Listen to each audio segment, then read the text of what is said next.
Le médecin a dit, c'est un miracle que tu sois en vie. Moi, je sais que c'est vrai, je t'aime. Marcos Nunes da Silva relit avec émotion ces quelques mots écrits par son épouse à son retour de l'hôpital. Diagnostiqué positif au coronavirus le mois dernier, alors qu'il souffre déjà d'une maladie des poumons, il est hospitalisé à Cayenne dans un état préoccupant. Commence alors un long combat contre la maladie jusqu'au jour où il bénéficie d'un nouveau traitement. Je crois que c'est la providence, parce qu'en une journée, mon oxygénation s'est améliorée, la fièvre a chuté, on m'a dit que ce n'était plus nécessaire, que j'aille en réanimation. Après 24 jours d'hospitalisation, Marcos Nunes da Silva revient enfin chez lui. Actuellement, une équipe soignante lui rend encore visite, tous les jours à son domicile. Son quotidien est transformé, il est très essoufflé, mais officiellement considéré comme guéri. Je me sens fatigué. Très fatigué, je me sens affaibli. Et les médecins m'ont dit que le virus m'a vraiment très fortement atteint. Et que cela a été un miracle.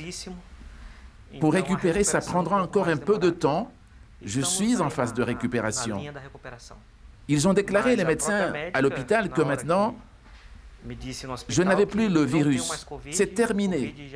Et que je dois maintenant récupérer. Pour déclarer cette guérison, les premiers critères pris en compte sont la disparition des symptômes et le temps écoulé depuis le début de la maladie. Généralement, c'est des patients qu'on a pris en charge qui sont à 14 jours à peu près du début des signes qui ont amené au diagnostic de Covid. Le délai est de 21 jours pour les formes les plus graves. En cas de doute, c'est la date du test PCR initial qui est prise en compte. À la sortie de l'hôpital, la réalisation d'un nouveau test n'est plus systématique. Les tests à la sortie, pourquoi ça n'a pas trop d'intérêt?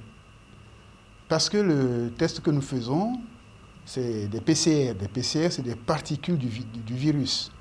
Et on peut avoir des particules d'un virus qui est mort ou qui est complètement décomposé. C'est pas, si vous voulez, on va avoir ces particules-là et on peut les avoir, selon les cas, très longtemps.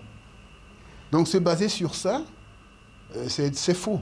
En Guyane, plus de 5000 personnes sont officiellement considérées comme guéries du coronavirus par les autorités sanitaires. Suivez l'info sur Guyana Première, télé, radio et Internet.